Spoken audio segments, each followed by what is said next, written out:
Hello, this is National Chess Master Rats, and I'm here again to share more of the Nimzovich defense at chess.com. I want to thank everyone for the positive feedback I'm getting about this opening. It's a perfectly viable defense to 1e4, and a lot of you are looking for new things to play, and this is the opening for you. And just to recap, I started playing this in 1986 with correspondence chess and forced myself to learn it. So therefore, if you play online chess here at chess.com or any other server, you can learn it too, just the way I did. You learn it as you go.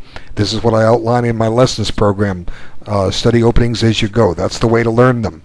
Okay, as we know, the main line of the main first move of the Nimzovich defense was defines it as e4 knight c6. And this particular game was played August 13th, 1990. It's an over-the-board game, so I'd had about 4 years' experience playing this in correspondence chess.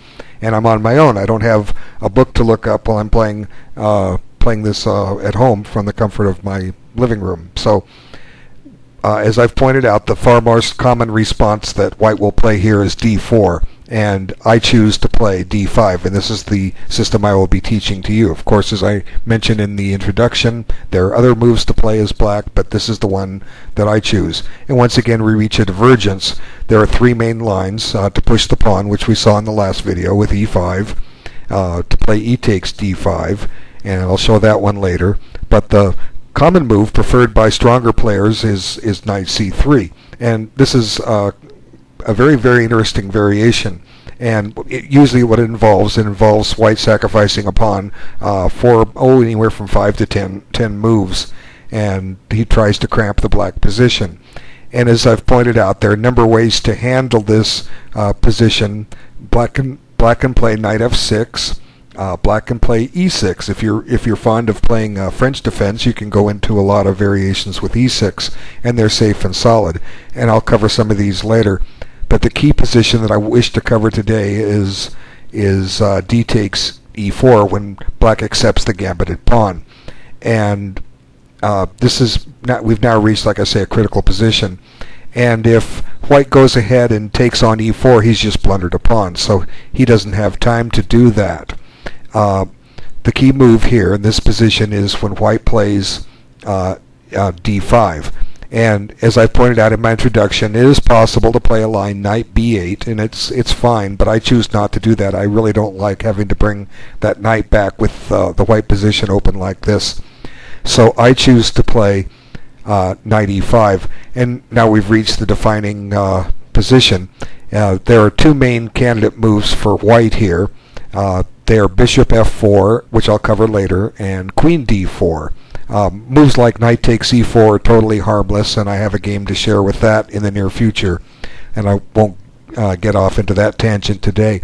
But this time I'm going to just show you, well, I'll just tell you, if they take on e4, you could play c6, and black has totally equalized. Now you know. Okay, in case you run into it. So the move I want to cover today is queen d4, and now the knight's on pre and needs to be safeguarded, so I play knight f6. Now, we're back around 1939, 1941. Reuben Fine wrote a book, Ideas Behind the Chess Openings. It's an excellent book if you can find it. I'm sure it's still in print somewhere. All the variations are pretty much outdated. There's hardly anything on the Sicilian defense. That's how much that opening is developed in the years to follow. It really took off after World War II. But as far as variations go, you don't need to know variations. Just the ideas and principles, it will tell you a lot. So if there's a book that Mr. Rats recommends, there it is. Well, Reuben Fine's recommendation is to give this check, and I mentioned this in the introduction video. And then black continues with bishop d7, and then white plays queen b3. And this is Reuben Fine's line. Now, if you look at it, what white has done is he's gambited a pawn, and he's somewhat cramped the black position, and particularly also in the bishop f4 lines, black has a little trouble getting his king side developed here. And most openings that you look at, black gets his king side developed quickly and gets castled. Well, here nothing's developed, so black's kind of far away from castling. But at the same time, look at white's position. White isn't castled either. If he wishes to castle king side, he's got to develop his pieces too on that side of the board. And this is an opening that often white will castle queenside, castle long is another way to put it, and then try to conduct an attack against the king on the king side, on black's king side. So for the moment, white's down a pawn, but he's threatening to take the one on e4, and he's threatening to take the one on b7. So black needs to deal with it.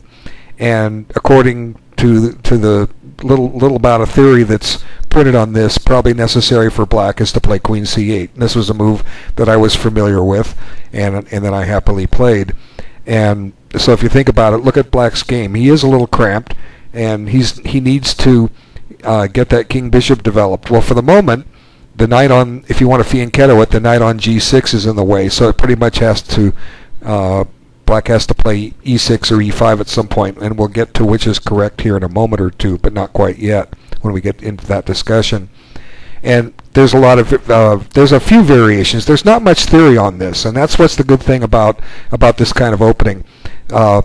Just as there wasn't much theory on the Sicilian defense, there's not much theory on the Nimzovich, and 99.9% of book theory or opening theory comes from a game that a grandmaster or other talented player played, and there's very little independent analysis of what about this idea, how about this idea. You don't see that. You just say they quote 14 more moves from a position and say slight advantage white. They quote a game, and that's it. And there could be flaws in that. You don't know until you dig in and find it. Well, there's hardly anything published on the Nimzovich defense. Well, there's a lot in my end because I've played it so many times. I've played it tons of correspondence games over the board, blitz chess, whatever. I've got a lot to show which will get these ideas out. And so what does black do to continue here? Well, first off, let's see. It's now white's move, and white has a number of potential continuations, and he played one that's in the book. He played bishop e3. Now, I won't go too much into the sidelines. Black could play e5 here, and he doesn't need to fear the Nb5 capture because he'll just take back with the bishop on e6 and continue with his development. His bishop will go to d6, and then the knight will come out to f6, and at some point black may want to play, if he has time, spend a tempo with a6 to help secure that bishop in on d6. Let me just show you just a fantasy line, for instance, e5. Now let's assume that white doesn't take Nb5 and just continues his development and doesn't try to challenge the black position in any way, shape, or form, just so we can show the ideas. Okay, let's just assume that white's going to castle right here, right now, and get it done with. Okay, then black plays bishop d6. Now white's got to get some more pieces developed. Okay, let's get the bishop out, and then knight f6, and then knight ge2. Now, I'm not saying these are the best lines. Of course, if you follow my my videos, I just try to show one line, just explain ideas, because I don't want to bury you in all the potential variations, because that just confuses you. If you understand the ideas, then you can solve these positions over the board. Okay, so now black's got reasonable development. If he castles on this move, he has caught up. Okay, but this is what I mentioned is maybe black wants to preserve that bishop on d6 and continue with this blockade that he's got. Okay, so he has a choice: a6 or castles. And now, if you castle and save the tempo, it's possible that white will play knight b5 here. Now, is that good or bad? Well, the point of it is, if you play a6, it's not possible. I had a correspondence game where I allowed that. I didn't play a6, and I ended up with a bad game. I'll share that at some point. So there is some logic for not allowing knight b5, and the knight can and will take on d6, and white's acquired the bishop pair.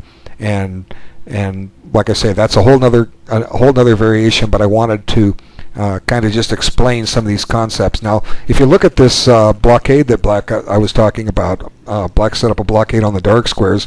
Black's got some squares like f4 at his disposal. He can drop a knight in there, and let's just back it up and play a6 from this position instead.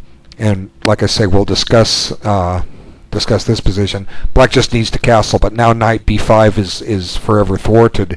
and the bishop will stay there on d6. Now, it doesn't have a lot of mobility, but it doesn't need to have a lot of mobility. It's basically an anchor in the position, securing, overprotecting e5, and it'll come into play later. If white tries to bust open this position, those black pieces can swarm to life. There's a similar opening on the queen pawn. The queen pawn Jacorin's defense, the queen's gambit declined, and a lot of the ideas from both of these openings cross over. Eventually I'm going to start a series on the Jacorin defense, but not yet. And you'll eventually see, if you're looking for defense to d4, I've cut one too, but you're going to have to wait. There's a lot to do to get that one prepared. But this one, right now we're on the Nimzovich. So black has a number of good strategic ideas here. Just sit and wait. He can play knight into f4 at some point, and he needn't fear it being captured because it'll open up the e5 square, as bishop can occupy that, or maybe his other knight can maneuver around and get into e5. Black can at some point consider starting an attack on the queen side. There's tempos to be had with moves like b5, and then back up the b pawn and with the queen, say, to b7, and advance a5 and a4 and start an assault against the enemy king. So, but if you look, all black's pieces are out except his king. He's going to take care of that, and he's a little cramped. The queen's on c8, but where are the black weaknesses? Well, there aren't any, and for the moment, black is still a pawn ahead. White still has to collect that pawn back, and until he does, black's equalized, and white doesn't really have a lot here. So this is again, as I say, this is a perfectly satisfactory opening for black to play, and it gets white out of everything he's ready to play and into exactly what you wish to play. So let me continue with the game. I did note the players rated 21-21. This was played in an over 2,000 event in Arcadia, California, on August 13, 1990. And I've got to find the point on the PGN here. Let's see, bishop e3, and then now, so what I play is knight f6, and this is still a theoretical move. And the next point he plays, okay, he goes ahead and castles. Now here, the move I play, I'm sure it's something I'd used before because that's the move I played. I'll find out more when I dig over all my old correspondence games, or it's a move that I just improvised on the spot, one or the other, but it's not a bad move at all. E6, oh, just one side point I wanted to make. If e6 is playable, but if you're going to do that, you want to play e5 instead. If you play e6, it's true that white can take, but he doesn't have to take. He can now play a move like bishop c4, and then white is threatening to isolate some pawns and double some pawns on the black e file. Do you see that? So if you're going to play your e pawn up to develop your bishop, you want to get it to e5, where after bishop c4 you get your blockade in. That I was discussing. I want to make sure you get that point square in your head so that you understand it. Okay, so let me find the main continuation here. But as I say, I played. I didn't play e6 or e5. I had a different move. I played c6 instead of e5. I played c6, and it's perfectly playable, and it's something that I have worked on my own, and we'll see how it goes. So he follows up with knight ge2. He just continues his development. Now he's considering perhaps playing knight to g3 and regaining his pawn on e4 at some point. And meanwhile, I still have to get developed, but we'll work on that. And here I went ahead and took, and he takes back, and then I exchange again, and then I attack his queen. Okay, so now what I've done is I've now cleared, gotten rid of that pawn on d5 that was pressuring my position, and I'm holding on to the gambit pawn. For what it's worth, white does have a 3-on-2 queenside pawn majority. So if you don't mind having to face that at some point, then this variation works for you. At the same time, you have at least a 4-on-3 kingside pawn majority, and you're holding on to that pawn on e4. And it's not clear exactly yet how white's going to win that pawn back. So a nice thing about this opening is you're getting a pawn that there's a chance you can hold on to, and that's great. And you'll have at least an equal game and be a pawn ahead. Okay, so now he just goes back to b3. Now what's critical, as I say, is I must continue my development. I must get developed. If I don't, then the position could open up and my king can be caught in the center and all kinds of bad things can happen. So I play e5, and this is good. This takes away a couple squares from him. He no longer can occupy e4 or f4. And I've cleared room for my bishop on f7 or e8 to get out, f8 to get out to e7, and he's not able at this point to play bishop c4 because his knight's in the way, and so therefore he prepares to do that. Now bishop c4 is a threat, and I'd have to stop and deal with that some ways. So the way to deal with it is to get ready to castle. And now let's just take a quick stock at what's happening. I've got all three of my minor pieces out, and he has two pieces out. He still needs to develop a bishop. My queen is kind of developed, but it's not perfectly developed yet. It's in the way of the rooks from being connected. So at some point I need to find a new square for her, but I'm not too worried about that. But I'm clearly prepared to meet bishop c4 with castling, and black is doing fine. So he came up with this move, knight b5. Now this has some threats. He's wanting to take on a7, and at the same time check on d6, acquiring the bishop pair from me. So it's kind of a twin threat, and I don't have time to castle right at the moment. I've got to deal with his little threat here, and I simply do that by moving the queen to b8. That covers a7 and it covers d6. So if he wants to take on a7, that's fine with me. I'm going to win two minor pieces for the rook and pawn, and I can live with that. And I believe you can too. And now he continues with bishop c4, and as I said, I'm well ready to meet that, and I just meet it by castling. So now it's time to take another stock of the position. Now black is castled, and all he needs to do is develop his queen. And right now it doesn't really have any good squares. It's busy defending a couple of things. It's defending the knight from coming into d6. It's threatening keeping the knight out of a7. But at the same time it's solid. Where is black's weakness? And honestly, black doesn't really have a weakness here. You could say the double pawns are a weakness, but they're also a pawn ahead. And white has to stop and recollect that pawn. And just imagine for a moment, pick either pawn, the e5 pawn or the e4 pawn, and take it off the board. And if you need to make any other minor modifications to the position, like maybe put the white pawn on f3, black has still got an equal game, and pretty close to an equal game there. So black is fully equalized, and white doesn't have the advantage of the first move here. His opening has failed. Okay, so sorry, Mr. Rubin Fine, but we have taken care of your line just fine. Okay, so he goes on with bishop d5, and now this is kind of interesting. He's got some new threats, and you'll see what they are in a moment. And I calculated this out, and I played knight f4, and now I'm. You look at that and say, are you threatening to take on g2? Yeah, well, yes and no. It's probably an attack I can survive if I open up that g file for him. I can get my king over to h8 easily enough. My bishop can come to f6 to help secure squares. There's a lot of ways to defend that. So in a way, I am threatening that pawn. How does he deal with it? Well, he deals with it with his own little tactics. Okay, and here they come. He takes on c6, and I'm sorry, we've gotten way ahead. I don't know how that happened. I've got to back up here. Okay, he takes on c6, and then I take back with my pawn. I have to do that. But now there's kind of a difference in this position. I was covering a7 before, but now I'm not. And it has to do with the position of the queens, now the fact that the b file opened up. So he is able to go ahead and take this pawn on a7. So I have to come up with a new plan here. Okay, so what I come up with is queen c7.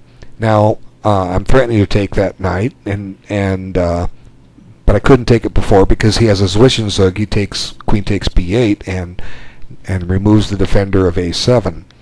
Okay, so he went ahead, and since his knight is now trapped, he went ahead and started working on getting it out of there. Queen b6, and then I took on b6, and he took back. So for the moment, white has regained his pawn. However, it's black's move, and it's just a matter of me finding a decent continuation here. Okay, so clearly what I figured, just grabbing the pawn on g2 isn't quite right. It just didn't feel right.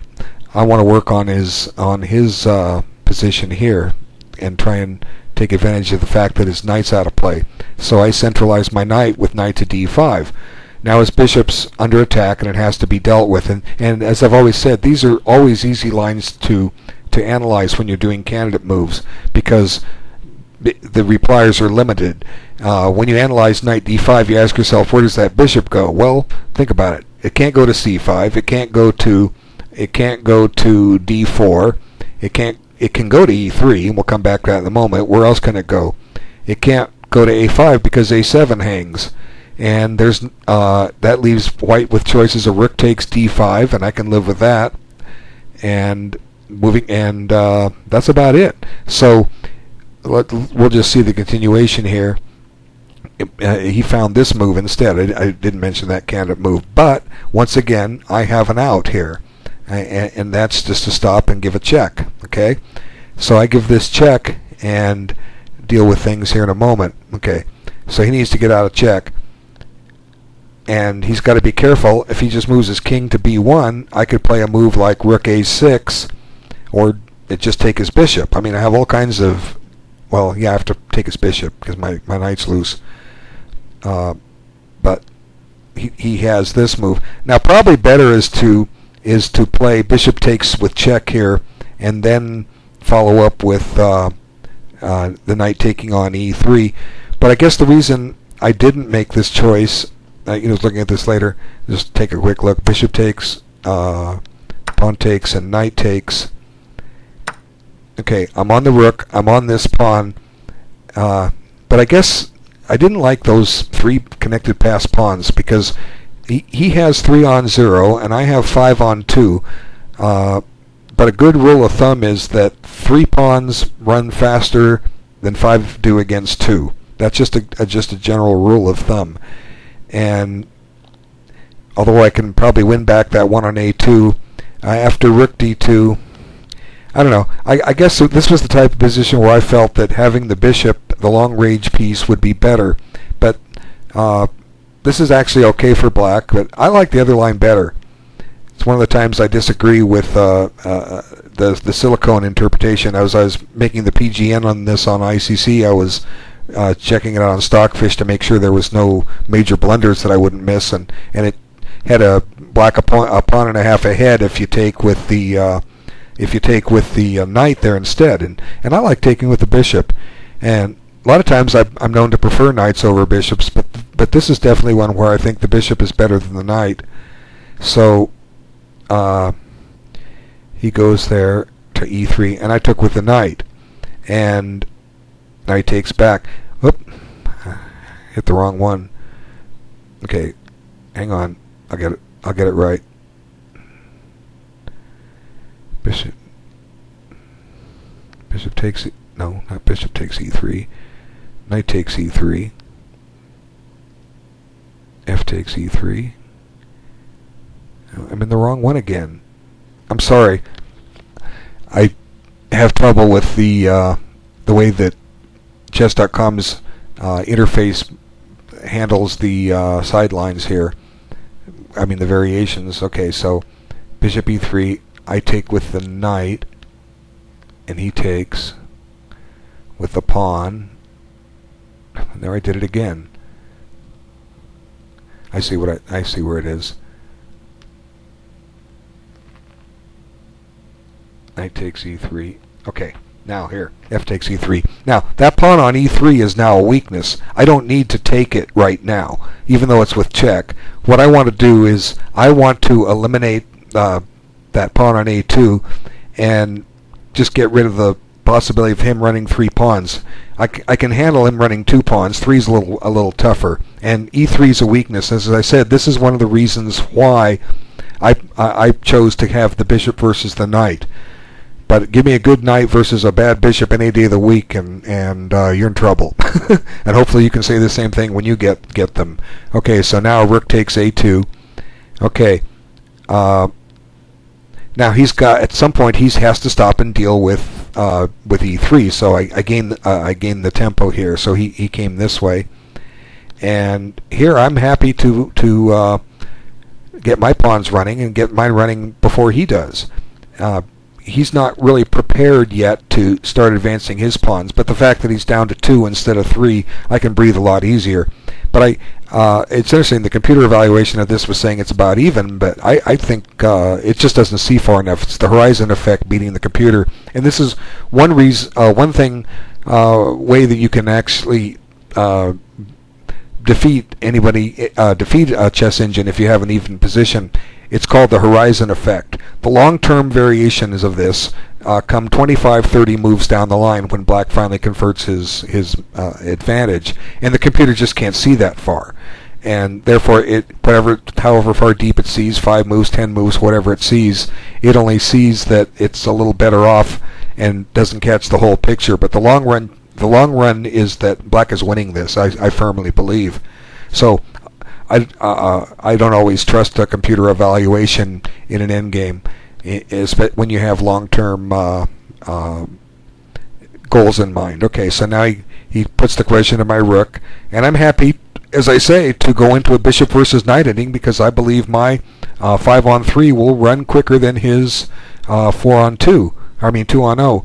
And even though he has regained his pawn, the advantage I've picked up is I have the bishop versus the knight, and in an open board, in an ending, the bishop is the better piece. The only way the knight's better is if black has structural weaknesses that he has to stop and defend, and his bishop lacks mobility. So I'm quite happy to go into a bishop versus knight endgame here. So I was threatening mate, so he has to stop and deal with that, and he did it this way. But now I have a chance to get a rook off the board, and at this point, I stopped, and I guess you could say I punted. That's a football term where you're giving the ball back to the other side. I see that I have a weak pawn on e5, and I stopped and guarded it. Now, maybe I don't have to. Maybe I can just ignore it and push f4, or maybe this is the time to go ahead and just take his pawn on e3. I don't play perfect chess. I try my best. Rook e8, it kind of goes against some of the principles I'm doing. But back in 1990, even though I was a master, I hadn't figured out what all my weaknesses were yet, that were holding me back from moving up to the true abilities that I have because of my deep understanding of this game. But I punted and I played rook e8, and it's still good. And one thing I teach in my courses, if you keep making a second best move, you're eventually asking for it. You make enough of them, and if your opponent is more talented than you, even though he has a worse game, he's going to come back and you could get bitten. Okay, but I'm still okay as a result. Okay, so now b4. Now he gets his guys going. So it's my turn, and I just took the pawn. He didn't punt. He stopped and got his pawns going. And now he chose to go into a rook and minor piece ending, and I think I'm clearly better. Don't know exactly how the computer was evaluating this, but I'm completely better simply because my pawns are going to run quicker than his, even though at the moment I only have I have 2 passed pawns, but they're doubled. I technically only have 1 passed pawn. I'm just simply better here. So I went ahead with f4, get him going, and he got his going. And see, mine are going a little quicker, and I pointed that way back when I said my pawns are at least up on the 4th and 5th rank, and his are still back at home. So as a result, now I'm threatening to make a queen in 2 moves, and so he has to take here. There's no other move that I can see, so he has to take. And now once again I've got a threat, and So this looks very interesting. Very interesting position. Both sides have two connected pass pawns. Mine are a little better advanced, at least one is, and it's threatening to run in a queen, and he's got to deal with it by moving his king. And he chose the more aggressive square, but it's the worst square. King D1 is a better move, and I'll let you analyze that on your own, but black has still got the plus here. And now I come back to B6 with a gain of tempo. He doesn't have time to kick my bishop with C5 and gain time, so he has to move his knight. And I'm sure you can see the next move coming. It's just a simple move. It's E4 check. Now he doesn't have time to stop and take it because the pawn will queen, and he's got to stay in the neighborhood of F1. So his only move is to come back with his king. And now I get another check, and he comes back to E1. And notice how far my pawns are, and his have only managed to move one each. And I just back the bishop up, and if he moves his h-pawn, I just take it, and I just do what I have to do a move later. Here I stop and take the pawn. Now I have four connected pass pawns, so he gains one tempo by sacrificing that pawn. But had he moved it, I would have been doing what I do next anyway. And he gets his other pawn going, and then now comes a check. And at this point, white realized he is losing, and he resigned. Doesn't matter what he does. Which way he moves with his king. I'm going to advance E2 check with check and queen the very next move, and black wins that.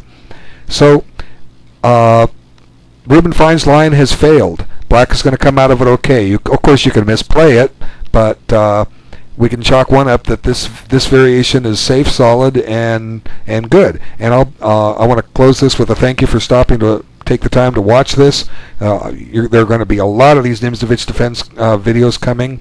Watch them, learn it, play it in correspondence chess, give me some feedback, and we're going to develop this opening theory among us and surprise a lot of white players. Okay, so thanks so much, and I'll be back with another one real soon. Take care.